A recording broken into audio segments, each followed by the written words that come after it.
Navê medan içyan dengda leşkerin hesinin jibodat men dirabu Zencir şikestin tari belabu Delalu şerhati hatın davil zor daranani Ey imparatorya medan agire teher dişevten Naveci aksar esli esmanan dici Ahura mazda ronahi dareyan Zenda vesta bu cenge serdeman Lidiji Koletiye ravestan bez Azadi anin bohemu velata Dengen alen hesban nerede dihecan Tiruşur şanaziya dirokedi biran Şervanin medan tırsne dizanin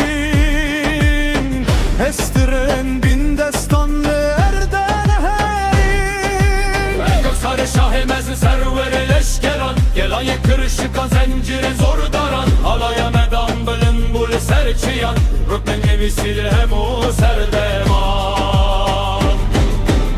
Ahura mazda ve dayır olahiye mezin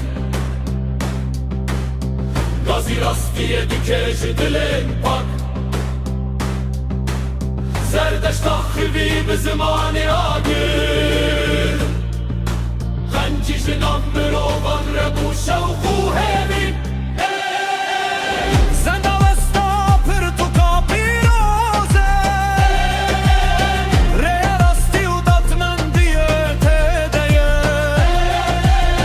Lehember derevan ravestan behes Lidiji tariye şerkirin bewestan